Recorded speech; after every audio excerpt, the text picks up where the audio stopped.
Do you know what week it is? Spring break? What? No! It's Dragon Week. Yes, it's Dragon Week, put together by Ginny D and Pointy Hat along with other D&D creators. The same organizers of Kraken Week, but this time we're discussing dragons. Now tell me, what is your favorite thing about dragons? Is it their sheer power, their iconic history and lore, or maybe it's their hoard? There is something about you. Something you carry. Something made of gold. That's right, it's all about the money, baby.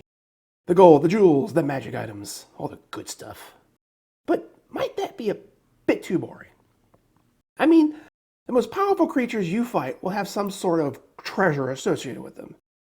There are charts and charts for all the ways you can calculate how much and which type of loot will be found in the treasure hoards of creatures of such and such CR. But dragons should be special. They're the quintessential creatures of the game. It's not Dungeons and Demons or Dungeons and Demigorgons. It's Dungeons and Dragons. And now, when we defeat a dragon, the Hoard is mostly the same as anything else you defeat. Fizban's Treasury of Dragons did address this to a degree. Special magic items that grew in power when defeating more dragons, and things like that. But it's not enough. We can do better. I think the Dragon's Hoard itself can be its own adventure. You defeat this powerful fire-breathing lizard, find this awesome hoard, but now you have to deal with it somehow. Maybe it's just so big that moving it to your home base is a logistical nightmare. Or maybe there's an entire Thieves Guild arm that specializes in robbing adventurers when they're at their weakest. Or maybe the treasure is cursed. What better place to start than the birth of D&D itself, Tolkien's Hobbit? The treasure of the dwarven kingdom of Erebor, Smaug's Hoard, was infected with the curse of greed. Wouldn't that be a real kick in the pants for the adventurers, to get this awesome treasure only to find out the entire thing is cursed? There are some rules for this in Fizban's as well, and they're not bad. Anyone who steals from the Hoard or comes into contact with it receives some sort of curse. This curse can include things like gaining a level of exhaustion, doesn't go away until the curse is removed, vulnerability to the breath attack damage of the dragon type that own the Hoard, or even disadvantage on saving throws for dragon abilities. But of course, if you want to break the curse, you need to gather all the treasure together to do it. Which is going to be super awkward if you just stole some of the treasure without actually killing the dragon. Or potentially impossible if you spent it all over the place. Yeah, it's real Pirates of the Caribbean style. Now, actually breaking these curses is where things kind of fall apart for me. You have options like casting a hollow spell or bathing the treasure in the blood of the dragon, whatever. Not, casting the remove curse spell, because that's what it's for. No, they consider that too easy. There's a lot of that in D&D. Situations where the remove curse spell is perfect, but then are specifically excluded from working, and I hate that. Instead, I recommend checking out how curses work from the Ghostfire Games Grim Hollow Campaign Guide. Curses there are actually spells that you can learn and have a pretty interesting mechanic on how they progress. But it's how you cure them that I think is applicable here. You need some sort of reagent for the curse. Perhaps the blood of the dragon whose hoard it is. Or if that's too easy, the teeth of the dragon's sire. Something very specific for that curse. That you would either need magic like legend lore or contact other plane, or some serious research to figure out. And then, with those reagents as material components, you cast the remove curse spell, which is what it's for. I think we can improve some of the curse effects as well. We could have an initial bout of short-term madness for 1d10 minutes, and then 1d10 days later, a bout of long-term madness for 1d10 times 10 hours. And finally, 1d10 weeks later, you're afflicted with indefinite madness, that is permanent. Until the curse is removed, of course. And one that I find even more interesting is degeneration. You roll your hit die, so d10 for a fighter, d8 for a cleric, so forth, and your hit point maximum is reduced by that number every day till the curse is lifted, or you die. We are cursed, man. I hardly believe in ghost stories anymore. There aren't any saving throws for any of this, by the way. You touch that loot, you're cursed, and you've got to deal with it. If you want more in-depth curses, I urge you to check out the Grim Hollow. Their curses are multifaceted with trigger effect stages and escalations, the whole works. But let's move on. What happens when the dragon's hoard that you're raiding isn't a hoard at all, but something else? Something more sinister. You dive your grubby little mitts into that pile of glittering gold, only for something to be not quite right. It's sticky and gluey. You're having a hard time pulling your hand away. Because you, my friend, have fallen into the dragon's final trap. The hoard is actually a mimic in disguise. And Fizzbands has an answer for this too, the Hoard mimic. A creature that has a pseudopod that can grapple you and then bite you. It has this caustic mist that it can exude that does a bunch of damage and blinds anyone in the area, assumingly while you're trapped by the mimic and can't get away. It has an AC 14 and 123 hit points. It's not the beefiest creature, but I figure it would be used in one of two ways. First, a low-level party that is trying to steal the dragon's hoard behind its back or while it's away, and the mimic is actually the main complication. Or second, a higher-level party that has already defeated the dragon and probably used all their good abilities thinking there was no more fighting to be had. You can also throw in some Hoard scarabs, which are like parasites that look like gold coins that come individually or as a swarm. So even the coins they pick up might even turn around and bite them. So let's move from a hoard that can kill you to a hoard that can kill your back. When you think of the contents of a hoard, you're probably imagining a pile of gold, some jewels, and a few magic swords mixed in. Stuff it in your bag of holding and move on with your day. But hold on, that sounds a little too easy. So let's do some math here, because I'm sure that's why you clicked on this video, to do math.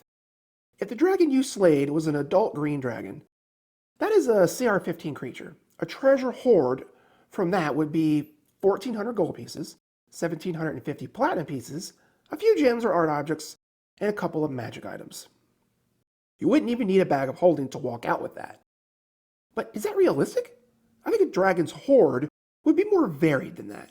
So let's build a different hoard for the dragon, with the understanding that 50 coins of any type weighs roughly a pound.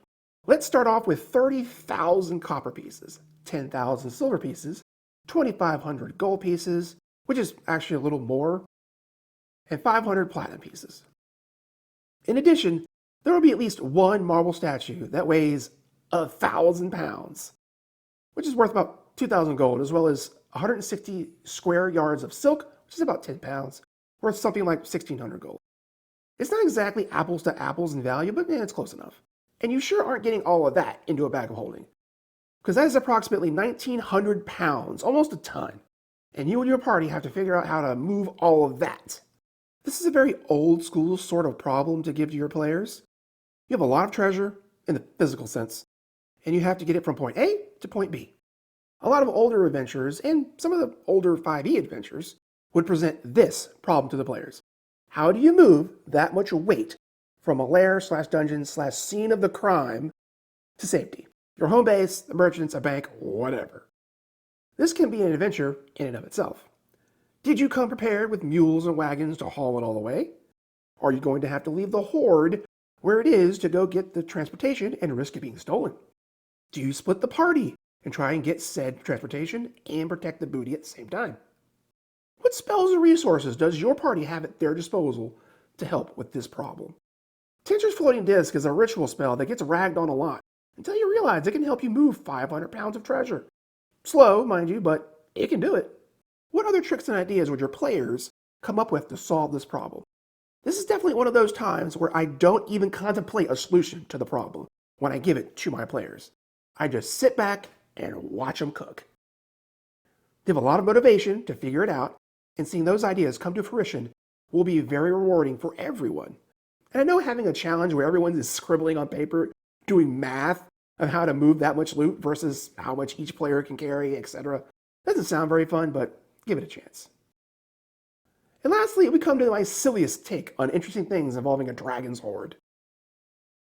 So you see the piles and piles of treasure, glittering and shiny, and then you realize there's this one gold piece on the floor off to the side, all by its lonesome, suspiciously separate from the rest of the hoard. And when you try to pick it up, you find yourself in a tug of war with the world's tiniest dragon. Because that one gold coin is their entire hoard, and they're not parting with it for anything. Look at him! He's so cute! And if you've seen this meme, you know where this is going. But just because you can't take the coin from the mini dragon doesn't mean you can't take the mini dragon with the coin along the way. Sure, good luck spending that gold piece, but that tiny little dragon might prove to be pretty helpful with a little monetary encouragement. Donate to the Tiniest Dragon's Hoard, and maybe he'll help you out. Let's be clear here. You lose the coin, it gets stolen, or you give it away. You can't spend it. It belongs to the dragon. Then that tiny dragon goes with its hoard. You no longer have its services. We'll have some basic stats for this little beastie. We'll give it 10 hit points and an AC of 13. You have to command it like many other familiar-like interactions. It can take most actions. It can fly, it can swim, hold its breath, and it always travels with the coin. It will have the feature Versatile, which will allow the character to command the dragon to take any action except for the attack action, at the cost of the character's bonus action. You want to command them to swim down into the lake to retrieve the magic scepter of Who's a What's It, or sneak into the warlord's command tent and steal the latest military dispatches? Yeah, they can do all that, if you pay them. So this would be a cool and different way to get a familiar-ish for a character or the party. They could be like the party's mascot. They can help them out occasionally with jobs that need something of the tiniest persuasion to accomplish. Dude, I'm gonna die, you're so fucking cute! But there are so many ways that the defeat of the dragon doesn't have to be the end of the adventure. That the hoard itself can be its own adventure. And the idea is, don't stop there. What about a specialized thief skill built around raiding adventurers after they've discovered a big score? Maybe something simple like a map that leads into the next adventure. Or maybe not so simple, with a dragon so neurotic and paranoid that it spreads its hoard throughout a dungeon, with the treasure being split up and hidden behind various traps, locks, and spells and riddles, making an entire adventure out of just trying to get the loot out of the lair. And there's nothing to say we can't layer these things together. Defeat the dragon, only to find the hoard is not real, it's just a mimic. And the real hoard is split up and hidden in a complex dungeon whose entrance is under the mimic's corpse. It's massive in quantity, so the party will need to figure out how to get it all out of there into safety, only to be beset along the way by a specialized gang of thieves who make their living stealing from prosperous adventurers. But how would you make a dragon's hoard more interesting? Thanks to GDD and Pointy Hat and all the other creators for participating in Dragon Week. Make sure you go check out their stuff, support other creators, they work hard. And while you're here, be sure to subscribe, smash that like button, ring the bell, check out our other videos around here, and we'll see you next time on Roleplay Culture.